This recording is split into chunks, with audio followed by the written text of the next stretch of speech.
Bonjour, bienvenue à chacun, à chacune, à ce temps de méditation quotidienne que nous voulons prendre ensemble devant le Seigneur. Voilà, que Dieu vous bénisse, qu'il conduise ces moments et qu'il nous conduise encore pour tout le restant de cette journée.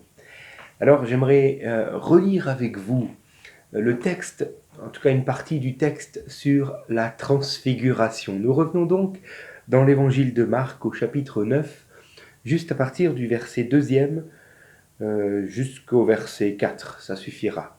Donc je lis. 6 jours après, Jésus prit avec lui Pierre, Jacques et Jean, et il les conduisit seuls à l'écart sur une haute montagne. Il fut transfiguré devant eux.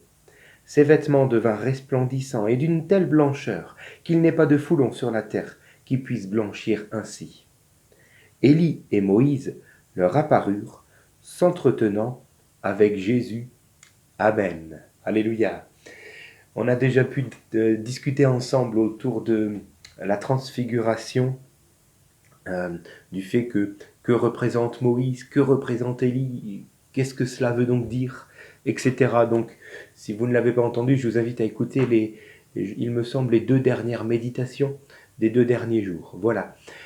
J'aimerais aujourd'hui qu'on puisse se poser une question. Pourquoi Jésus a-t-il offert à Pierre, Jacques et Jean cette vision sur, comme on dit, la transfiguration sur cette colline? Pourquoi ont-ils pu voir Jésus transfiguré? Quel est donc l'objectif de tout cela? Posons-nous cette question aujourd'hui. Pour comprendre un petit peu l'objectif que le Seigneur avait de montrer sa divinité à ces 3 disciples-là, j'aimerais qu'on puisse relire rapidement le contexte dans lequel se trouvaient les disciples du Seigneur à ce moment précisément. Je vais donc déjà lire dans juste le chapitre précédent, Marc 8, versets 11 et 12. Versets 11 et 12, je lis, les pharisiens, les religieux, survinrent et se mirent à discuter avec Jésus, et pour l'éprouver, lui demandèrent un signe venant du ciel. Jésus, soupirant profondément en son esprit, dit « Pourquoi cette génération demande-t-elle un signe? Je vous le dis en vérité, il ne leur sera point donné de signe à cette génération. » Alléluia. Un autre évangile synoptique dira « Si ce n'est le signe de Jonas », donc 3 jours dans le ventre du poisson, c'est-à-dire la mort et la résurrection du Seigneur. Juste un peu plus loin, toujours au chapitre 8, versets 31 à 33, je lis ceci.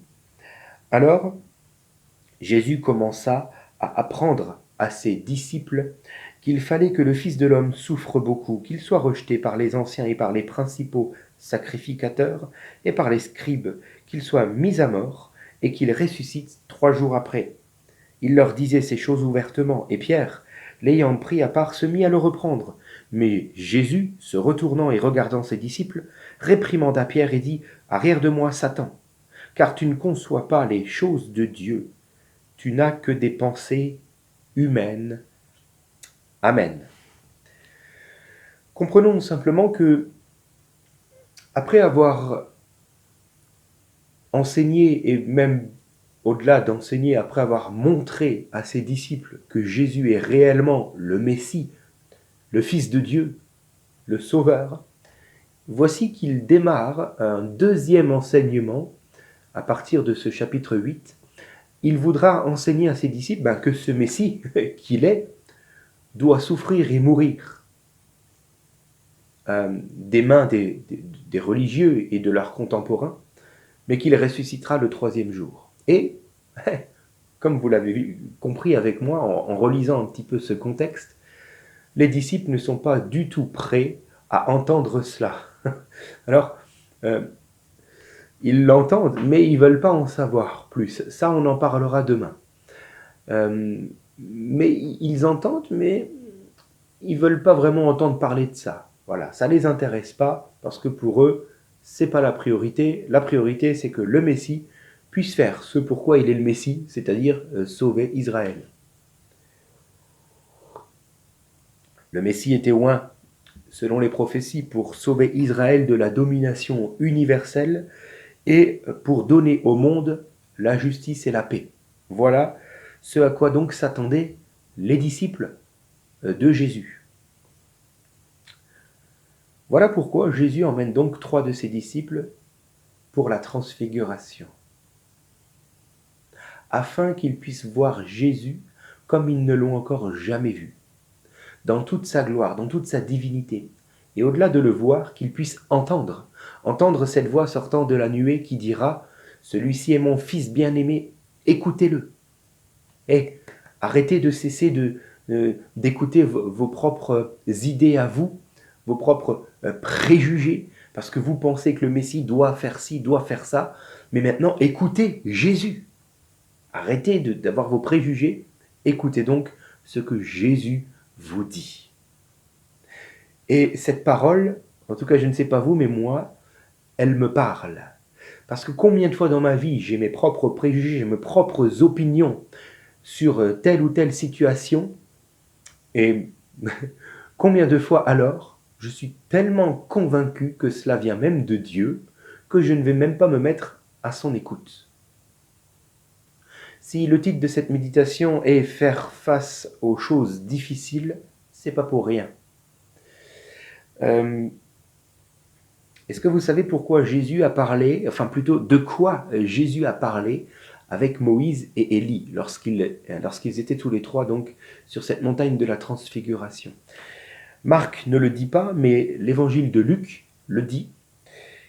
Au chapitre 9, verset 31, il est écrit, donc Jésus, Moïse et Élie parlaient du prochain départ que Jésus allait accomplir pour aller à Jérusalem. Autrement dit, Jésus, Moïse et Élie discutaient ensemble de la prochaine mort de Jésus à Jérusalem. Et les 3 disciples en présence entendaient cela. Autrement dit, maintenant, finis vos propres opinions. Arrêtez donc de croire que le Messie va sauver premièrement. Non, le Messie doit d'abord mourir. Waouh! Autrement dit, maintenant, cessez donc de douter. Faites taire tous vos préjugés. Ne doutez plus. Voilà, ce passage de la transfiguration doit servir à ce que vos doutes soient estompés et n'existent plus maintenant, afin qu'enfin vous puissiez écouter l'enseignement de Jésus et croire ce qu'il vous dit. Que le Messie, même s'il va sauver, doit d'abord mourir. Doit d'abord mourir.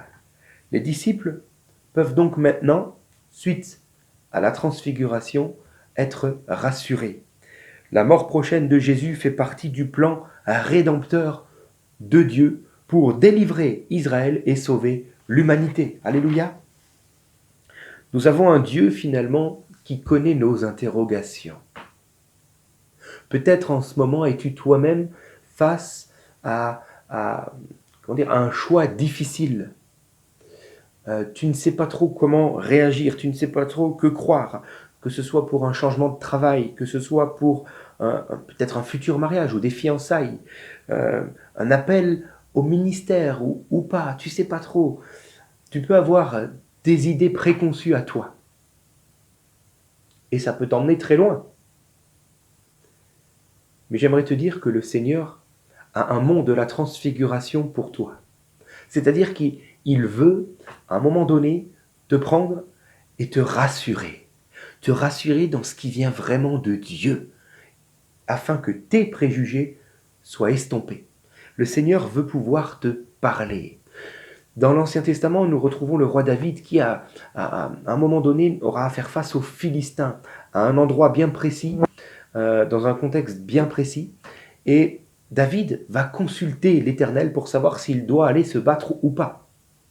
Et l'Éternel va lui dire « Oui, vas-y, alléluia ». Il va y aller, il va combattre avec l'armée d'Israël et ils auront la victoire parce que Dieu a parlé. Quelque temps plus tard, au même endroit, à nouveau le même ennemi, les Philistins reviennent pour combattre tout à nouveau. Et là, le roi David, à force d'expérience, aurait pu très bien dire « Bon, allez, on va y aller et on va les massacrer. on va aller de front, exactement de la même manière qu'on était la dernière fois, car Dieu a dit qu'il fallait faire comme cela. Mais voyez-vous, c'est pas ce que David a fait. David a eu cette sagesse de consulter tout à nouveau l'Éternel, et heureusement parce que Dieu lui a donné un tout autre plan pour pouvoir avoir la victoire. J'aimerais vraiment nous rappeler aujourd'hui que nous avons un Dieu qui veut nous conduire, en particulier face à nos choix difficiles, face à nos interrogations. Il est ce Dieu qui veut parler, il est ce Dieu qui a en réserve pour ses enfants un monde de la transfiguration lorsque nous acceptons de le suivre, de le consulter, de le chercher. Alors il voudra nous parler et alors il voudra rassurer nos cœurs par rapport à nos interrogations. Si tu es face à un choix difficile, le Seigneur veut rassurer ton cœur, il veut te parler. Cherche-le donc de tout ton cœur. Le psalmiste comprendra cela dans le psaume 138, verset 3, il dira « Le jour où je t'ai invoqué, tu m'as exaucé, tu m'as rassuré, tu as fortifié mon âme. » Alléluia, le Seigneur veut nous diriger et pour cela il veut nous rassurer dans les choix que nous avons à faire. Ésaïe 55, verset 12 nous dit « Oui, vous sortirez avec joie et vous serez conduits en paix. » En paix. Voilà le signe qui montre que nous sommes dans la volonté de Dieu, sur son chemin, en ayant pris les bonnes décisions. C'est si la paix de Dieu est dans nos cœurs. Le Seigneur veut donc nous rassurer aujourd'hui. J'aimerais donc nous proposer, si nous sommes face à des choix difficiles aujourd'hui encore à faire, à ne pas prendre de décision tant que nous n'avons pas eu cette sagesse qu'a eu David de chercher le Seigneur. Tant que le Seigneur ne nous a pas pris pour nous emmener sur le mont de la transfiguration qui saura nous donner une parole de réconfort, qui vient nous rassurer face à nos choix, face aux décisions qui sont à prendre. Alors mon ami, tu as peut-être des préjugés, déjà ton opinion est peut-être déjà scellée, mais cette méditation vient un petit peu là, comme te percuter et te dire, mais maintenant, remets peut-être en question tes opinions, afin de chercher ce que Dieu a vraiment prévu pour toi. Alléluia. Puissions-nous aujourd'hui avoir cette sagesse qu'avait David et chercher le Seigneur et puis être à l'écoute pour entendre de quoi Jésus veut parler avec Moïse et Élie là. On veut écouter un petit peu. Vous savez, le Seigneur parle tantôt d'une manière, tantôt d'une autre. Peut-être le mont de la transfiguration ne sera pas quelque chose d'extraordinaire où tu verras une transfiguration, mais peut-être simplement entendras-tu comme deux chrétiens discuter ensemble et ce sera ta réponse. Ah, soyons donc à l'écoute, encore aujourd'hui. Seigneur, merci pour ta parole. Nous voulons être à l'écoute aujourd'hui de tout ce que tu voudras nous montrer, nous dire, car tu connais nos interrogations, tu connais aussi les choix devant lesquels nous faisons face aujourd'hui. Il y a peut-être un carrefour, peut-être qu'un frère, une sœur se trouve face à un carrefour ou à peut-être même une impasse et il ne sait plus comment faire, comment réagir, vers où se tourner. Mais toi, tu as prévu une direction bien précise. Je prie donc que tu viennes au secours de nos interrogations et que tu viennes par là même nous rassurer maintenant. Puissions-nous seulement avoir cette sagesse de David de venir te chercher aujourd'hui et de ne pas sceller nos opinions préconçues. Que nous puissions nous remettre en question, te chercher de tout notre cœur et qu'alors tu puisses nous rassurer. Seigneur, parle-nous, que nous puissions être à ton écoute. Amen. Que Dieu vous bénisse, et puis je vous dis à demain. Devant toi, Seigneur, je répands mon âme. Devant toi, Seigneur, je répands mon âme. Oh mon Dieu, je suis à toi, je me confie en toi, conduis-moi dans la voie de la vérité. Montre-moi la voie, le chemin à suivre, montre-moi la voie, le chemin